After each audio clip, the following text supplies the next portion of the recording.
माँ जी देखिए कौन आया है। अनु ने अपनी सासू माँ के कमरे में प्रवेश करते हुए कहा। कौन आया है बहू? उन्होंने उठकर चश्मा लगाते हुए प्रति प्रश्न किया। पहचानिए तो? अनु ने एक युवक को उनके सामने खड़ा करते हुए कहा। दादी जी प्रणाम। वे कुछ कह पाती इससे पूर्व ही उस युवक ने उनके चरणों को छूते हुए कहा, तू चंदू है? हाँ दादी जी, मैं चंद्रशेखर। अरे वही तो, बहुत दिन बाद आया है। कैसी चल रही है तेरी पढ़ाई? उसे अपने पास बैठाते हुए माँ जी ने कहा।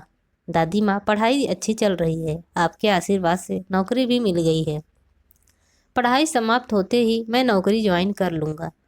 दादी माँ, सेमेस्टर समाप्त होने पर हफ्ते भर की छुट्टी मिली थी, इसलिए आप सबसे मिलने चला आया। यह तो बहुत खुशी की बात है। सुना बहू, इसे नौकरी मिल गई है। इसका मुंह तो मीठा करा और हाँ, चाय भी बना लाना। माँ जी के निर्देशानुसार अनु रसोई में गई चाय बनाने के लिए। गैस पर पानी रखा, पर मस्तिष्क में अनायास ही वर्षों पूर्व की यह वह घटना मंडराने लगी, जिसके कारण उसकी जिंदगी में एक सुखद परिवर्तन आ गया था। दिसंबर की हाड़ कपाती ठंड वाला दिन था। अमित टूर पर गए थे। शीतल और सेजला को स्कूल भेजने के बाद वह रसोई में सुबह का काम निपटा रही थी कि गिरने की आवाज़ के साथ ही कहराने की आवाज़ सुनकर वह गैस बंद करके भागती तो देखा उसकी सासू माँ नीचे गिरी पड़ी हैं। अलमारी से अपने कपड़े निकालने के क्रम में शायद उनका संतुलन बिगड़ गया था और उनका सिर लोहे की अलमारी में चूड़ी रखने के लिए बने भाग से टकरा गया था। उसका नुकीला सिरा माथे से कनपट्टी तक चीरता चला गया, जिसके कारण खून की धार बह निकली थी। वे बुरी तरह तड़प रही थीं। उसने तुरंत एक कपड़ा उनके माथे से बांध दिया। हाथ से कसकर दबाने के बाद खून रुकने का नाम नहीं ले रहा था तथा तभी माँ जी धीरे धीरे अचेत होती जा रही थीं। उसे समझ नहीं आ रहा था कि वह क्या करे। आसपास ऐसा कोई नहीं था जिसके वह सहायता ले पाती। अमित के स्थानांतरण के कारण वे 2 महीने पूर्व ही इस कस्बे में आए थे। घर को व्यवस्थित करने तथा बच्चों को एडमिशन के कारण वह इतनी व्यस्त रही कि किसी की जान पहचान ही नहीं हो पाई। घर भी बस्ती से दूर ही मिला था। घर अच्छा लगा इसलिए ले लिया था। 15 वर्ष बड़े शहर में नौकरी करने के बाद इस छोटे कस्बे में कासिमपुर में पोस्टिंग से अमित बच्चों की पढ़ाई को लेकर परेशान थे। उनका कहना था कि तुम बच्चों को लेकर यहीं रहो, पर अनु का मानना था कि वहाँ भी तो स्कूल होंगे, अभी बच्चे छोटे हैं, सब मैनेज हो जाएगा। दरअसल वह माँ जी के उग्र स्वभाव के कारण छोटे बच्चों को लेकर अलग नहीं रहना चाहती थी। उनकी चिंता का शीघ्र निवारण हो गया जब उन्हें पता चला कि यहाँ डीएवीडी स्कूल की एक ब्रांच है तथा उसका रिजल्ट भी अच्छा रहता है। माँ जी के कहराने की आवाज़ उसे बेचैन कर रही थी। सारी बातों से ध्यान हटाकर उसने सोचा टेलीफोन करके एम्बुलेंस को बुलाए। टेलीफोन उठाया तो वह डेड था। उस समय मोबाइल तो क्या, हर घर में टेलीफोन भी नहीं हुआ करते थे। अगर थे भी तो वे लाइन में गड़बड़ी के कारण अक्सर बंद ही रहते थे। अगर चलते भी थे तो आवाज़ ठीक से सुनाई नहीं देती थी। एसटीडी करने के लिए कॉल बुक करनी पड़ती थी। अर्जेंट कॉल में भी कभी कभी 1 से 2 घंटे का समय ले लिया करती थी। माँ जी की हालत देखकर उस दिन जिस तरह से वह स्वयं को लाचार व बेबस महसूस कर रही थी, वैसा उसने कभी महसूस नहीं किया था। आत्मनिर्भरता उसमें कूट कूट कर भरी थी। वह एक कंपनी में सोशल वेलफेयर ऑफिसर थी। विवाह के पूर्व तथा पश्चात भी उसने कार्य जारी रखा था। अभी सोच ही रही थी कि क्या करे, तभी डोरबेल बजी। माँ जी को वहीं लिटाकर उसने जल्दी से दरवाज़ा खोला तो सामने रामू को देखकर संतोष की सांस लेते हुए उसने कहा, तू जरा माँ जी के पास बैठकर उनके माथे को दबा कर रख, मैं तब तक गाड़ी निकालती हूँ। क्या हुआ माँ जी को? चिंतित स्वर में रामू ने पूछा। वे गिर गई हैं, उनके माथे से खून बह रहा है जो रुकने का नाम ही नहीं ले रहा है। प्लीज़ मेरी मदद कर। लेकिन मैं, वह उसका प्रस्ताव सुनकर हड़बड़ा गया था। मैं तेरी हिचकिचाहट समझ सकती हूँ, पर इस समय इसके अतिरिक्त और कोई उपाय भी तो नहीं है। प्लीज़ मदद कर। अनु की आवाज़ में दयनीयता आ गई थी। वह माजी की छुआछूत के बारे में जानती थी, पर इस समय रामू की सहायता लेने के अतिरिक्त और कोई उपाय भी तो नहीं था। यह तो गनीमत थी कि उसे कार चलानी आती थी। अब वह अकेली नहीं थी, रामू भी साथ में था। उसने रामू की सहायता से माँ जी को गाड़ी में लिटाया तथा ताला बंद करके बच्चों के नाम एक स्लिप छोड़कर ड्राइव करने ही वाली थी कि रामू ने स्वयं ही कहा, मैम साहब हम भी चले क्या? तुझे तो चलना ही होगा। यहाँ जो भी अच्छा अस्पताल हो वहाँ लेकर चल। और हाँ, माँ जी को पकड़ कर बैठना। हड़बड़ी में वह उसे बैठने के लिए कहना भूल गई। वैसे भी एक से भले दो, न जाने कब क्या ज़रूरत आ जाए। नई जगह भाग दौड़ के लिए एक आदमी साथ रहेगा तो अच्छा है। अत्यधिक खून बहने के कारण माँ जी अचेत हो गई थीं। घबराहट में वह भूल गई थी कि यदि कहीं से खून निकल रहा है तो उस स्थान पर बर्फ रख दे। खून के बहाव को रोका जा सकता है। माँ जी अचेत थी। ब्लड प्रेशर के साथ डायबिटीज़ की भी उन्हें शिकायत थी। शायद इसलिए उसके पट्टी बांधने के बावजूद खून का बहना नहीं रुक पा रहा था। अस्पताल ज़्यादा दूर नहीं था। पहुँचते ही उन्हें एडमिट कर लिया गया। घाव के टाँके लगाने के लिए उन्हें ऑपरेशन थिएटर में ले जाया जाने लगा। तब उसकी घबराहट देखकर रामू उसे दिलासा देता हुआ बोला, मैम साहब धीरज रखिए, सब ठीक हो जाएगा। उसकी बात सुनकर भी वह सहज नहीं हो पा रही थी। उसके चेहरे पर उदासी साफ झलक रही थी। तभी सिस्टर ने आकर कहा, चोट लगने से मरीज के माथे के पास की एक नस कट गई है, जिसके कारण ब्लीडिंग काफ़ी हो गई है। ब्लड देने की आवश्यकता पड़ेगी। यहाँ तो कोई ब्लड बैंक नहीं है। इसके लिए शहर जाना पड़ेगा। इसमें शायद देर हो जाए। सिस्टर आप कुछ भी कीजिए पर माँ जी को बचा लीजिए। अनु की स्वर में विवशता आ गई थी। अमित की बहुत याद आ रही थी। काश उनकी बात मानकर यहाँ न आती तो शायद यह सब न झेलना पड़ता। आप डॉक्टर साहब से बात कर लीजिए। डॉक्टर साहब से बात की तो उन्होंने कहा, स्थिति गंभीर है। अगर आपकी स्वीकृति हो तो हम फ्रेश खून चढ़ा देंगे, वरना आप मेरा खून चेक कर लीजिए। डॉक्टर साहब पर माँ जी को बचा लीजिए। मेरा भी डॉक्टर साहब, रामू ने कहा। आखिर रामू का खून माँ जी के खून से मैच हो गया। अनु की स्वीकृति पत्र पर हस्ताक्षर करने के लिए कहा गया। भरे मन से उसने उस पर हस्ताक्षर कर दिए, क्योंकि इसके अलावा कोई चारा न था। माँ जी को रामू का खून चढ़ाया जा रहा था।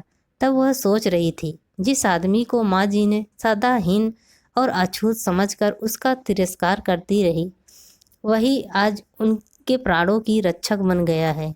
घर में बेडरूम से अटैच बाथरूम को धोने के लिए ड्राइंग रूम को पार करते हुए बेडरूम में घुसकर ही बाथरूम जाया जा सकता था।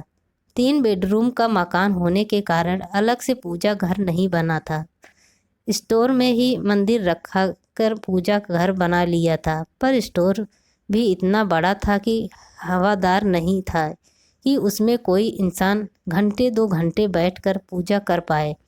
वैसे भी सुबह कई बार उसे स्वयं ही कोई न कोई सामान निकालने स्टोर में जाना ही पड़ता था, जिससे माँ जी की पूजा में विघ्न पड़ता था। माँ जी ऐसी ढकोसलेबाजी में कुछ ज़्यादा ही विश्वास करती थीं, इसलिए आरती करके वे बेडरूम में ही कुर्सी डालकर पूजा किया करती थीं। जिस समय रामू सफाई करने आता वहीं उनका पूजा का भी समय रहता। कई बार उसने उस समय आने के लिए मना किया, पर उसका कहना था 9 से 5 बजे तक मेरी नगर निगम के ऑफिस में ड्यूटी रहती है। यदि उस समय सफाई नहीं कर पाया तो शाम के 5 बजे ही के बाद ही आ पाऊँगा।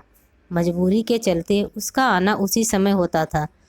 उसके आते ही माँ जी उसे हिकारत की नज़रों से देखते हुए अपनी साड़ी के पल्लू से अपनी नाक ढक लेती थीं। तब उसके जाते ही जहाँ जहाँ से उसके गुजरने की संभावना होती, पोछा लग जाने के बाद फिर पोछा लगवाती तथा गंगा जल छिड़ककर स्थान को पवित्र करने का प्रयास करते हुए वह कहने से बाज नहीं जाना थी कि इसने तो मेरी पूजा ही भंग कर दी। अनु चाहकर भी कुछ नहीं कह पाती थी कि वह भी तो इंसान है। जैसे अन्य अपना काम करते हैं वैसे भी वह अपना काम कर रहा है। अब उसके आने से उनकी पूजा कैसे भंग हो गई? उन्हें समझाना उसके क्या अमित के बस में भी नहीं था। वैसे भी तो 2 पुत्रियों के बाद फैमिली प्लानिंग का ऑपरेशन करवाने के कारण अनु उन्हें फूटी आंख भी नहीं सुहाती थी। दरअसल माँ जी को लगता था कि इसका निर्णय के पीछे अनु का हाथ है। किसी भी माँ को अपना पुत्र कभी गलत लगता ही नहीं है। अगर कहीं कुछ गलत हो रहा है तो वह पुत्र नहीं बल्कि बहू का कारण हो रहा है। शायद इसी मनोस्थिति के कारण सास बहू में सदा 36 का आंकड़ा रहता है। अपने इस आक्रोश को जब तक वह छोटी छोटी बात पर उसे जली कटी सुना कर निकालती रहती थी, वह तो अभ्यस्त हो चली थी। लेकिन जब वे शीतल और शैलजा को अपने आक्रोश का निशाना बनाती तब उससे सहन न होता था। लेकिन फिर भी वह घर में अशांति न हो, जैसी भी वह अमित की माँ है सोचकर वह अपने क्रोध को शांत करने का प्रयास करती थी। शीतल और शैलजा चुप नहीं रहती थी। यही कारण था कि उनकी अपनी पोतियों से भी नहीं बना करती थी। रामू तो रामू, काम वाली कमली की 5 वर्षीय बेटी काजल भी यदि गलती से उनसे छू जाती तो उसे भी कोसने से नहीं चूकती थी। तुरंत साड़ी बदलती। काम वाली के धोए बर्तन वे फिर पानी से इसलिए धुलवाती कि कहीं उसने प्राकृतिक मासिक चक्र के दौरान बर्तन न धो दिए हों। अनु सोचती, जिस चीज के कारण प्राकृतिक औरत को नारी तत्व होने का सबसे बड़ा गौरव दिया है, भला उसके कारण वह अपवित्र कैसे हो सकती हैं। वैसे काम वाली को सख्त हिदायत दी गई थी कि इन दिनों वह काम नहीं करेगी, पर फिर भी उन्हें विश्वास नहीं था। उनके इस विचार के कारण काम वाली को 4 दिन की अतिरिक्त छुट्टी देनी पड़ती थी। व्यर्थ के इन बड़े कामों के कारण कभी कभी मन आक्रोश से भर उठता था। घर में सुख शांति के लिए संयम बरतना उसकी मजबूरी थी। वह जानती थी कि अमित को भी यह सब पसंद नहीं है, पर माँ के उग्र स्वभाव के कारण वे चुप रहते हैं। कभी कुछ कहने का प्रयास करते तो तुरंत कहती, हम सरयू पारी ब्राह्मण हैं, तुम भूल सकते हो, पर मैं नहीं। आज अगर तुम्हारे पिताजी होते तुम्हारे घर का दाना पानी भी ग्रहण नहीं करते। प्राकृतिक मुझे न जाने किन पापों की सजा दे रही है। इसके साथ ही उनका रोना प्रारंभ हो जाता। अमित के पिताजी गांव के मंदिर में पुजारी थे। 4 पीढ़ियों से चला आ रहा यह व्यवसाय उन्हें विरासत में मिला था। प्रकांड विद्वान होने के कारण आसपास के अनेक गांवों में उनकी बेहद प्रतिष्ठा थी। दान स्वरूप प्रचुर मात्रा में मिले थे। धन के कारण धन दौलत की कोई कमी नहीं थी। पुरखों की जमीन अलग से धन वर्षा करती रहती थी। एक दिन वे ऐसे सोए कि उठ ही नहीं पाए। अमित परिवार में सबसे बड़े थे। दोनों भाई बाहर हॉस्टल में पढ़ रहे थे। कोई भी भाई अपने परिवार की पुश्तैनी व्यवसाय यानी पंडिताई तथा खेती बाड़ी अपनाने को तैयार नहीं था। इसलिए सब कुछ बेचकर तथा खेती को बटाई में देकर माँ को लेकर चले आए। उस समय शीतल 2 वर्ष की थी। उसके कारण सर्विस में भी समस्या आने लगी थी। माँ जी के आने से उसे लगा कि अब शीतल को संभालने में आसानी होगी, पर हुआ विपरीत। दम्भी उग्र स्वभाव की होने के साथ ही उनकी टोका टाकी तथा छुआछूत की आदत के कारण कभी कभी उसे लगता था कि उसका सांस लेना भी दूभर हो गया है।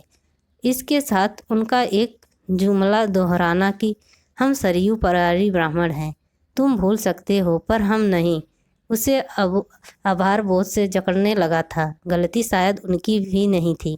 बचपन से जो जिस माहौल में पला बढ़ा हो उसके लिए इन सब को एकाएक छोड़ पाना संभव ही नहीं है।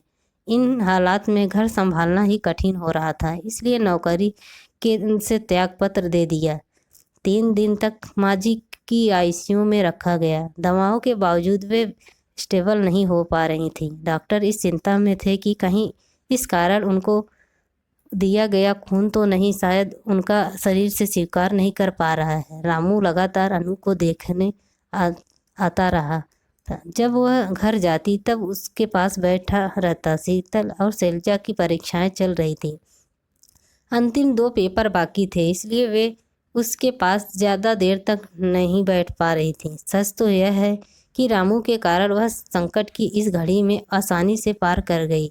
अमित भी सूचना पाकर शीघ्र ही लौट आए थे। आखिर 5वें दिन उनकी हालत में थोड़ा सुधार आना प्रारंभ हुआ। तब चैन आया। माँ जी की आईसीयू से प्राइवेट वार्ड में शिफ्ट कर दिया गया। उसी दिन शीतल और शैलजा के पेपर समाप्त हुए थे। वे भी माँ जी से मिलने आई थीं। उसी समय रामू भी माँ जी की हाल चाल लेने पहुँच गया। उसे देखते ही शीतल ने माँ जी की ओर देखते हुए कहा, दादी रामू की सहायता से ही मम्मा आपको अस्पताल लेकर आ पाई। क्या इसे ने मुझे छुआ? माँ जी ने हक्का बक्का कर कहा। दादी रामू ने छुआ ही नहीं, आपको अपना खून भी दिया, शैलजा ने कहा।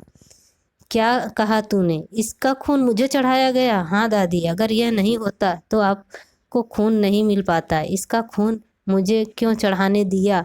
इससे तो मुझे मर जाने ही देते, माँ जी ने लगभग रोआ से स्वर में कहा। यह सुनकर रामू ने सिर झुका दिया तथा बिना कुछ कहे चला गया। माँ, मेरी अनुपस्थिति में इसने तुम्हारी सेवा की। जो काम मुझे करना चाहिए वह इसने किया। इसका हम पर कोई संबंध नहीं है, तो सिर्फ इंसानियत का है। तुम इसे गलत समझ रही हो। तुम्हें इसके खून से परहेज है क्योंकि तुम्हारी नज़रों में वह नीच जाति का है। पर माँ, खून तो खून है, इसका धर्म और जाति से भला क्या वास्ता? अगर ऐसा होता तो तुम्हारा खून इसके खून से कैसे मेल खाता? माँ, हर इंसान का खून एक जैसा है। हम इंसानों ने ही कभी कार्य, कभी जाति, कभी धर्म के आधार पर एक दूसरे को बांट दिया है। माँ, यह रामू का नहीं, उसके जैसे अनेक लोगों का दोष है। उन्होंने एक सरल घर नहीं बल्कि तथाकथित निम्न वर्ण में जन्म लिया था। माँ, वह छोटा नहीं, हम से बड़ा है। जहाँ हम अपनी ज़िंदगी स्वयं साफ करने में झिझकते हैं, वहीं इन्हें उस साफ करने में कोई संकोच नहीं होता। जरा सोचो माँ, अगर यह भी हमारी तरह गंदगी साफ करने से मना कर दे तो क्या यह दुनिया रहने लायक रह पाएगी? अमित उनकी बात सुनकर चुपचाप न रह पाए तथा उन्हें समझाते हुए कहा। अमित की बात सुनकर आशा के विपरीत में कुछ नहीं बोली, पर उनकी मुख मुद्रा से स्पष्ट लग रहा था कि वे कुछ सोच रही हैं। शायद पुत्र की बात आज उन्हें सही लग रही थी, पर वे चाहकर भी दिल की बात जमा पर नहीं ला पा रही थी। नहीं कह पा रही थी कि तू ठीक कह रहा है बेटा, आज तक व्यर्थ में ही इन ढकोसलों में पड़ी रही। मैं भूल गई थी, कार्य ही इंसान का महान बनाता है। कैसी है माँ जी आप? डॉक्टर ने अंदर प्रवेश करते हुए पूछा। अब ठीक हूँ, तुमने बचा लिया, वरना माँ जी ने चौंकते हुए कहा। माँ जी, मुझे नहीं, अपनी बहू और रामू को धन्यवाद दीजिए। यदि ये समय पर आपको यहाँ नहीं ला पाते या रामू अपना खून ना देता तो मैं कुछ भी नहीं कर पाता, डॉक्टर विनय ने उनसे कहा। माँ जी सोच रही थी कि डॉक्टर सच ही कह रहे हैं। अनु जिसे पुत्र न दे पाने के लिए वे सदा कोसती रहीं, आज उसी ने बेटा बनकर उनकी सेवा की तथा जिस रामू को सदा ही हिकारत की नज़र से देखती रहीं, उसी ने खून से उनकी जान बचाई। दूसरे दिन वे अस्पताल से डिस्चार्ज होकर घर आ गईं। रामू अपने नियत समय पर काम करने आया। उसने देखा कर पलंग पर लेटी माँ जी ने कहा, आ बेटा इधर आ, मेरे पास आ। नहीं माँ जी, कहाँ आप, कहाँ हम अपने पास बुलाकर हमें क्यों शर्मिंदा ना कीजिए। और वह तो मेम साहब अकेली परेशान हो रही थी, इसलिए हमें आपको छूना पड़ा, वरना कहकर वह चला गया। आशा के विपरीत माँ का रामू के प्रति सद्व्यवहार देखकर वह सही हंसप्रत रह गए, किंतु रामू की प्रतिक्रिया सुनकर मेरे मन में मंथन चलने लगा। सदियों से चले आ रहे इस भेदभाव को मिटाने में अभी बहुत वक्त लगेगा। जब तक अशिक्षा रहेगी तब तक यदि पांति की इस खाई को हट पाना मुश्किल है, नहीं संभव सा है। दूसरे दिन से माँ जी ने व्यवहार में गुणवत्ता परिवर्तन आ गया। कमली उनके कमरे में सफाई के लिए गई तो उन्होंने कहा, कमली मेरे लिए गिलास पानी ले आ। कमली को अपनी ओर आश्चर्य से देख बोली, अरे ऐसे क्या देख रही है? मैंने कहा एक गिलास पानी ले आ। अभी लाई माँ जी। तेरी बेटी काजल क्या कर रही है? पानी पीकर गिलास पकड़ते हुए पूछा। क्या करेगी माँ जी, पढ़ना चाहती है, पर हम गरीबों के पास पैसा कहाँ। लड़के को तो खूब उसके बापू ने स्कूल में डाल दिया, पर इसको स्कूल में डालने के लिए कहाँ, तो कहता है इस लड़की के इस पर पैसा खर्च करके क्या फ़ायदा। लड़की है तो क्या हुआ, अगर पढ़ना चाहेगी तो इसकी पढ़ाई का खर्चा मैं दूंगी। सच माँ जी? हाँ कमली, एक लड़की की शिक्षित होना बहुत आवश्यक है, क्योंकि वह अपने बच्चे की पहली शिक्षक होती है। वह अगर पढ़ी लिखी होगी तभी तो वह अपने बच्चों को उचित संस्कार दे पाएगी। हम सभी माँ जी के आते परिवर्तन को देखकर अति प्रसन्न थे। उनकी टोका टाकी कम होने से शीतल और शैलजा भी काफ़ी प्रसन्न थी। स्कूल के आने के बाद वे अपने काफ़ी समय दादी के साथ ही बिताने लगी थी। यहाँ तक कि एक दिन उन्होंने अनु से भी कहा, अनु अगर तू कोई काम करना चाहती है तो कर ले, घर मैं देख लूँगी। कमली तो है ही ठीक, माँ जी प्रयत्न करती हूँ। रामू से भी अब वह सहजता से बात करने लगी थी। एक दिन रामू खुशी खुशी घर आया, बोला, मेम साहब आज मैं काम नहीं करूँगा, बहू को अस्पताल ले जाना है, वह पेट से है, दर्द उठ रहे हैं। शाम को उसने पुत्र को होने की सूचना दी। माँ जी ने उसके हाथ में 100 रुपये का नोट पकड़ाते हुए कहा, जा मोहल्ले में मिठाई बंटवा देना। उसके जाने के पश्चात अनु को 500 रुपये देते हुए सासू माँ ने कहा, बहू इन रुपयों से बच्चे के लिए कपड़े ले आना। एक दिन उन्होंने अमित से कहा, बेटा रामू के लिए तो मैं कुछ नहीं कर पाई, पर सोचती हूँ उसके पोते के लिए ही कुछ करूँ। आप क्या करना चाहती हैं माँ? मैं चाहती हूँ कि इसकी पढ़ाई लिखाई का खर्चा भी मैं उठाऊँ, इसका दाखिला भी किसी ऐसे स्कूल में नहीं बल्कि अच्छे स्कूल में हो, तथा स्वयं समय समय पर ध्यान दो। ठीक है माँ, जैसा आप चाहती हैं वैसा ही होगा। पर क्या बेटा तू सोच रहा होगा कि मेरे अंदर इतना परिवर्तन कैसे आया? बेटा, मानव मन जितना चंचल है उतना ही परिवर्तनशील। उस दिन की घटना के बाद से मेरे मन में हर दिन उथल पुथल होने लगी है। जितना सोचती हूँ उतने ही मुझे अपने कर्म धिक्कारते प्रतीत होते हैं। जिस बहू को सदा नकारती रही उसने मेरी बेटी की तरह सेवा की। रामू जिसे सदा तिरस्कृत करती रही उसने मेरी जान बचाने के लिए अपना खून तक दिया। और जिन नातिनों को लड़की होने के कारण कभी प्यार रिश्ते न देने के लिए क्या कुछ नहीं किया, पर कारण उनके निस्वार्थ प्यार को नकारती रही, मैं पश्चाताप करना चाहती हूँ। बेटा तुमने ठीक कहा। बेटा, सभी इंसान एक जैसे होते हैं। हम स्वयं ही अपनी सोच के अनुसार उन्हें अच्छा या बुरा, उच्च या नीच मान बैठते हैं। मेरे मन में आजकल कबीरदास की एक वाणी तरह तरह की गुजरने लगी है। पोथी पढ़ पढ़ के जग मुआ, भया न पंडित कोय, ढाई आखर प्रेम का, पढ़े सो पंडित होए। वास्तव में जीव मात्र से प्रेम करना तथा अपने सांसारिक कर्तव्यों को निभाना ही इंसानियत है। जब से मुझे सहज मानव धर्म समझ आया है तब से मैंने मन ही मन निश्चय किया है कि स्वयं में बदलाव लाने का प्रयत्न करूंगी। व्यर्थ ही रीति रिवाज या ढकोसलों को जिनकी वजह से दूसरों को सुख दुख पहुंचता हो अपने मन में निकालने का प्रयत्न करूंगी। मैं करना चाहती हूँ। काजल की पढ़ाई का खर्चा देने की बात तो तुमसे पूछे बिना ही कर दी। एक नेक काम और कर तुम ठीक समझो तो, क्योंकि मेरे बाद तुम्हें ही तो मेरी जिम्मेदारी पूरी करनी होगी। माँ, आप चाहेंगी तो वैसा ही होगा, अमित ने कहा।